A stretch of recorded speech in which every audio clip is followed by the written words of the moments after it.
Notre méditation portera aujourd'hui sur l'importance de la prière. Quel est l'impact de la prière? Dernièrement, j'ai été interpellé par une lecture dans le livre des psaumes, notamment le psaume 55. Et dans ce psaume, j'ai réalisé combien l'homme de Dieu était attaché à la prière. Je vous cite quelques passages de ce psaume 55. « Ô Dieu, prête l'oreille à ma prière et ne te dérobe pas à mes supplications. Écoute-moi et réponds-moi, j'erre çà et là dans mon chagrin et je m'agite. Et moi, je crie à Dieu et l'Éternel me sauvera. Le soir, le matin et à midi, je soupire et je gémis, et il entendra ma voix. Il me délivrera de leur approche et me rendra la paix. Dieu entendra, lui qui de toute éternité est assis sur le trône. Remets ton sort à l'Éternel, il te soutiendra. Il ne laissera jamais chanceler le juste. Voyez combien l'homme de Dieu, ici, dans ce psaume 55, a recours à la prière, à cette relation simple, authentique, spontanée avec Dieu.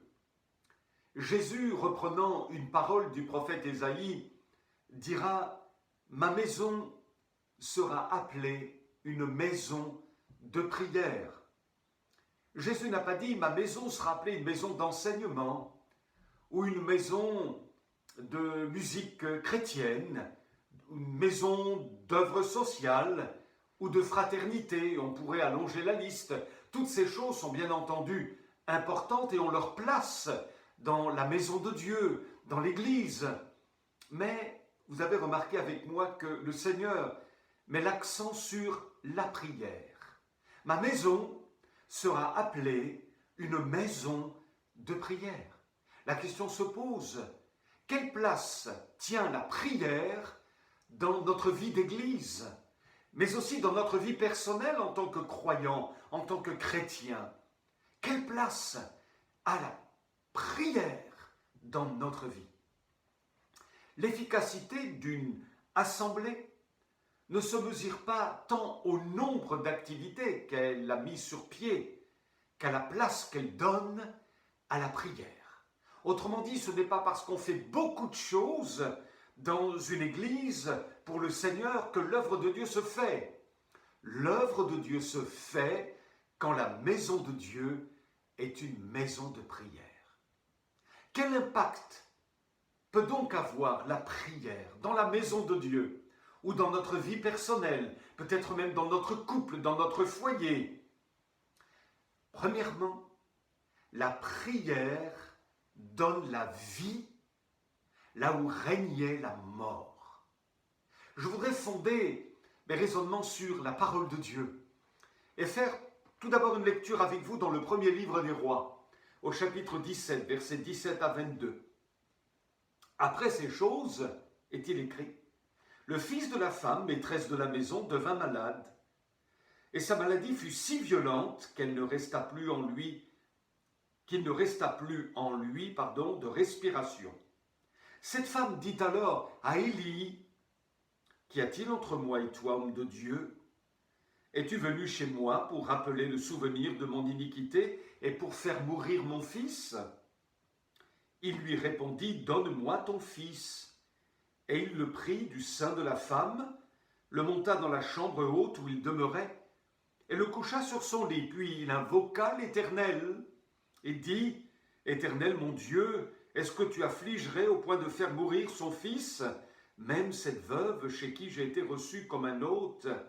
Et il s'étendit 3 fois sur l'enfant, invoqua l'Éternel et dit, « Éternel mon Dieu, je t'en prie, que l'âme de cet enfant revienne au-dedans de lui. » Et c'est exactement ce qui s'est passé. L'enfant a pu revivre grâce à la prière. Et c'est pourquoi je voudrais souligner cette vérité. toute simple, mais ô combien efficace. La prière donne la vie, là où régnait jusqu'alors la mort. La prière est pertinente, elle est efficace, elle est plus puissante que nous ne le croyons, dans la mesure où elle est faite dans la foi et dans le nom de Jésus.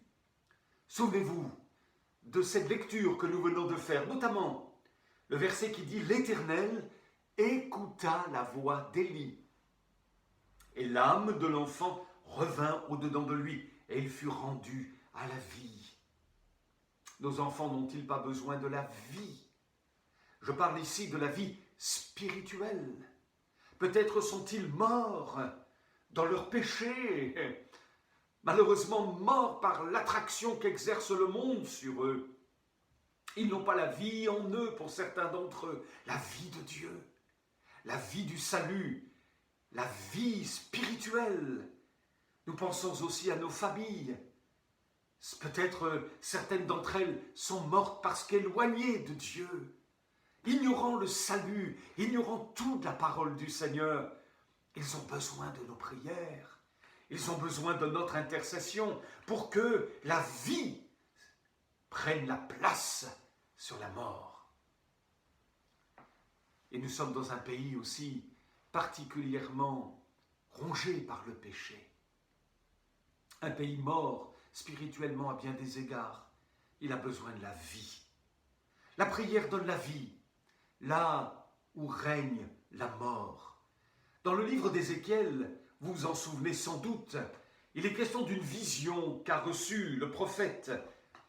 Il s'agit d'une vallée d'ossements desséchés.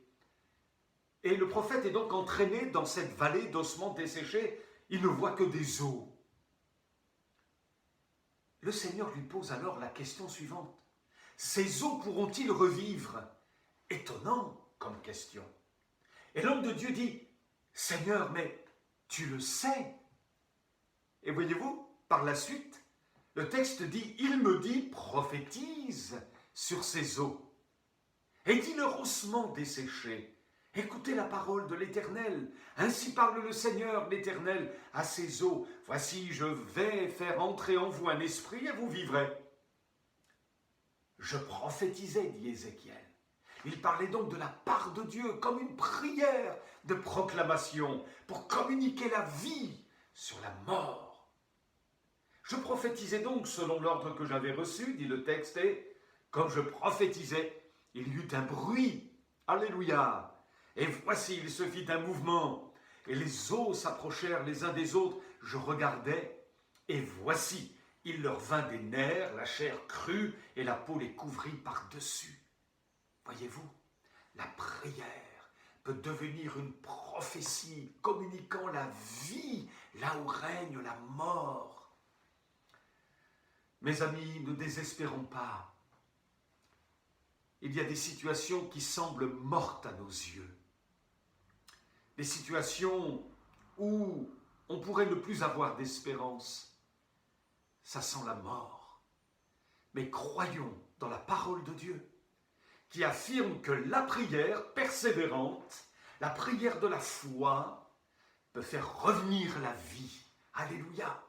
Que Dieu vous encourage, amis, à l'écoute, et croyez que votre prière, elle est entendue dans le ciel.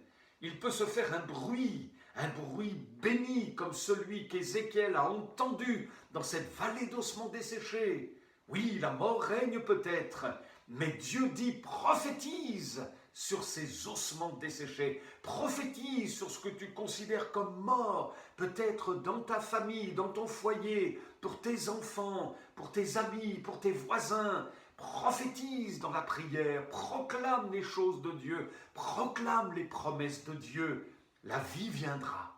C'est ce que nous révèle la parole de notre Seigneur. Une deuxième pensée. Quel impact peut avoir la prière encore?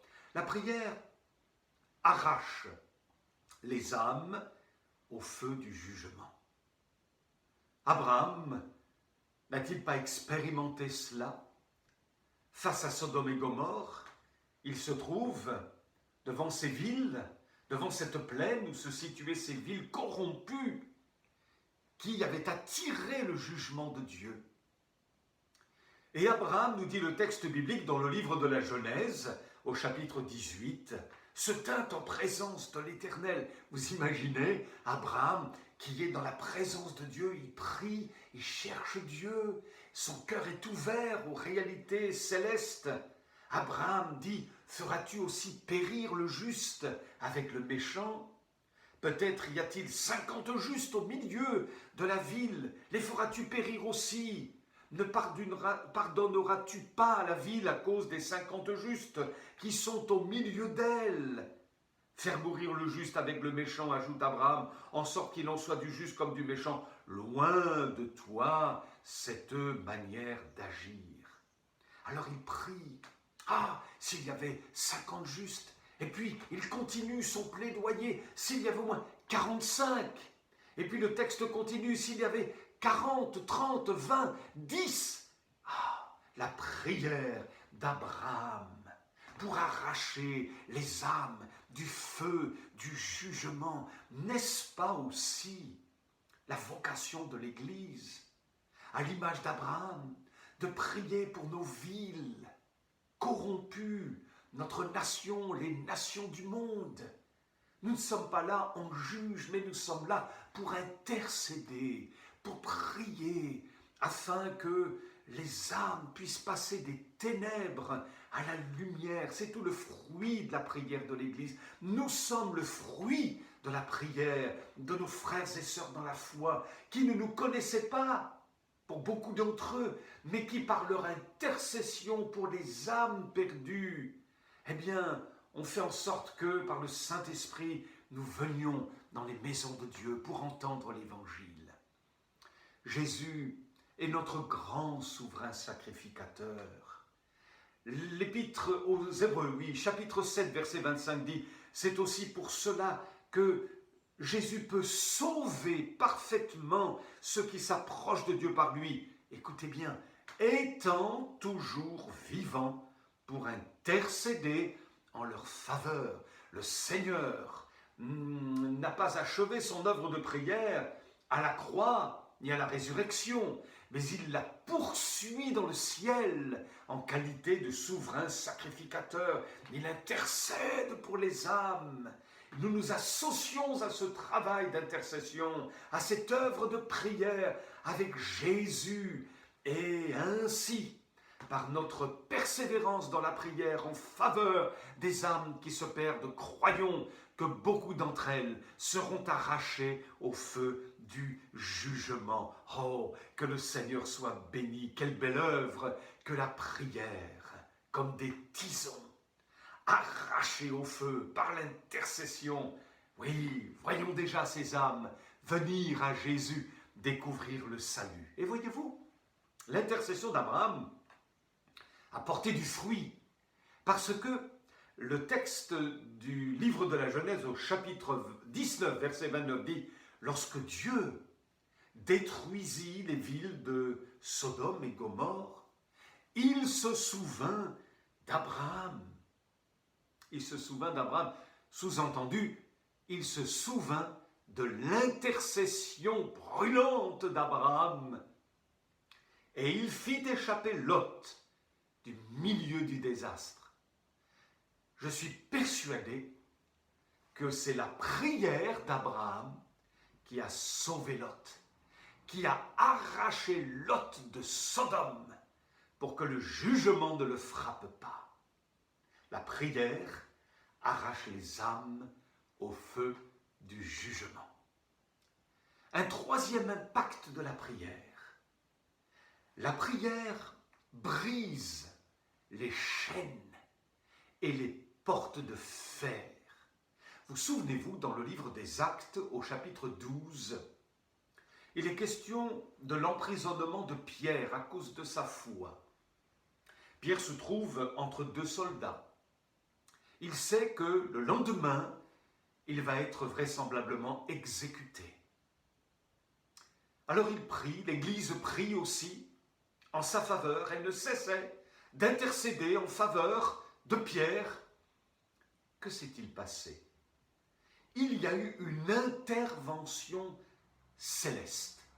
Un ange est venu, nous en parlerons tout à l'heure, il s'est mis aux côtés de Pierre, il lui a dit « Lève-toi ».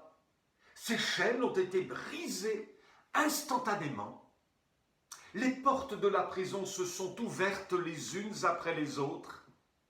Rien ne pouvait empêcher Pierre de sortir de cette prison parce qu'il y a eu une intervention spirituelle, une intervention céleste, une intervention divine. Les chaînes sont tombées, les portes de fer se sont ouvertes.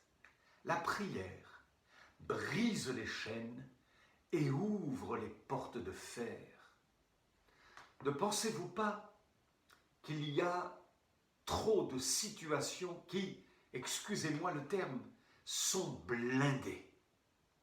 Des situations qui sont comme dans une prison, verrouillées par des portes de fer. Et ces situations ne peuvent véritablement pas changer en dehors de la prière de la foi faite au nom du Seigneur Jésus. Un jour, l'homme de Dieu dans les psaumes a dit « Tire mon âme de sa prison ». Il ressentait comme des portes de fer qui l'empêchaient de sortir de son marasme, de sa dépression, de son découragement. Peut-être se dévalorisait-il sans cesse ou s'accusait-il. Peut-être était-il victime d'intimidation, de peur. Il avait besoin de sortir de sa prison. Mais comment? Eh oui, mes amis, comment sortir de nos prisons dans le domaine de nos pensées? Comment sortir lorsque les portes sont fermées à double tour? Nous sommes comme dans un enfermement, c'est ce qui s'est passé pour cet homme de Dieu qui s'exprime dans le psaume 142. « Tire mon âme de sa prison ». Mais qui peut briser les portes de fer? Qui peut rompre les verrous de fer? Qui peut faire tomber les chaînes si ce n'est Jésus, le Fils de Dieu? Mais comment cela devient-il possible? Faisons comme l'Église qui ne cessait d'intercéder en faveur de Pierre, de la délivrance de Pierre. Les fers sont tombés, les chaînes sont tombées, les portes se sont écroulées, se sont ouvertes, mes amis. Nous avons ici une clé spirituelle. La prière fait tomber les chaînes et ouvre des portes. N'essayons pas de le faire de nous-mêmes. Intercédons, prions, faisons confiance au Seigneur. Approprions-nous ses promesses. La prière est efficace. Et une quatrième piste pour nous de réflexion concernant l'impact de la prière. La prière peut enclencher l'action du monde céleste. C'est ce que nous venons d'évoquer au travers du récit que je viens de mentionner dans le livre des Actes des Apôtres, au chapitre 12. C'est bel et bien un ange qui est la réponse de Dieu à la prière de l'Église et à la prière de l'apôtre. Un ange a été envoyé par le Seigneur pour opérer le miracle et délivrer l'apôtre. La Bible dit dans l'Épître aux Hébreux, toujours dans la Bible, au chapitre 1, parlant des anges, « Ne sont-ils pas tous des esprits au service de Dieu, envoyés pour exercer un ministère en faveur de ceux qui doivent hériter du salut ?» Peut-être avez-vous été l'objet d'une intervention angélique. Un ange est venu pour vous délivrer, vous protéger. Et vous ne le savez pas, parce que la gloire n'en revient qu'à Dieu. Nous n'avons pas à adorer les anges, en aucun cas nous montre la parole de Dieu, ni à nous prosterner devant eux, ni à faire un culte d'adoration en leur faveur. Oh, cela est vraiment défendu par la parole. Nous n'avons qu'à adorer le Seigneur, simplement, bien entendu. Mais néanmoins, il y a tout un monde spirituel en marche, un monde spirituel en mouvement. Et s'il y a le monde des ténèbres qui agit, c'est une vérité, pour détruire, pour faire tomber les hommes dans le péché, pour susciter des guerres, susciter des divisions et toutes sortes d'autres choses aussi macabres les unes que les autres. Il y a aussi le monde spirituel des anges, le monde de Dieu, le monde de la lumière. Et Dieu envoie son armée angélique, il envoie ses anges pour faire l'œuvre de Dieu, selon ce que le Seigneur a décidé. Alors oui, très certainement, nous avons fait l'objet d'une intervention angélique. Alléluia! Dieu est venu à notre secours plus d'une fois à travers un ange. Que Dieu soit béni. Oh, c'est avec beaucoup de reconnaissance que nous pouvons lui dire, Seigneur, combien tu es fidèle et glorieux. Daniel, le prophète, a eu contact avec ce monde spirituel. Et il le dit, il lève le voile sur ces réalités célestes et angéliques. Souvenez-vous, et je me permets de lire ce texte au chapitre 10 du livre de Daniel, versets 10 à 14. « Une main me toucha, dit-il, et secoua mes genoux et mes mains. Puis il me dit, Daniel, homme bien-aimé, sois attentif aux paroles que je vais te dire et tiens-toi debout à la place où tu es, car je suis maintenant envoyé vers toi. » Il s'agissait bien d'un ange. Lorsqu'il m'eut ainsi parlé, je me tins debout en tremblant. Il me dit, Daniel, ne crains rien, car dès le premier jour où tu as eu à cœur de comprendre et de t'humilier devant ton Dieu, c'est-à-dire le premier jour où tu as à cœur de prier, de chercher la face du Seigneur, tes paroles ont été entendues. Et c'est à cause de tes paroles que je viens. Le chef du royaume de Perse m'a résisté 21 jours, mais voici, Michaël, l'un des principaux chefs, est venu à mon secours, et je suis demeuré là auprès des rois de Perse. Je viens maintenant pour te faire connaître ce qui doit arriver à ton peuple dans la suite des temps, car la vision concerne encore ces temps-là. Nous ne pouvons pas développer ce texte, mais cela nous montre bien que le monde des anges est une réalité. En réponse à la prière, ce monde des anges est à l'œuvre. Alors souvenons-nous de ces 4 points. La prière donne la vie là où régnait jusque-là la mort. Deuxièmement, la prière persévérante de la foi dans le nom de Jésus et basée sur les promesses de la parole de Dieu arrache les âmes au feu du jugement. Troisièmement, la prière brise les chaînes et ouvre les portes des reins, les portes de fer. Et enfin, la prière peut déclencher l'action du monde céleste. Chers amis, la Bible dit « Dieu cherche un homme qui intercède ». Allez-vous être cette personne qui intercède, qui prie, qui cherche la face de Dieu? Que le Seigneur vous soit en aide, vous encourage. Vous pouvez vivre des choses particulières, tout simplement parce que vous allez mettre votre cœur à chercher la face du Seigneur. Que Dieu vous bénisse et à très bientôt.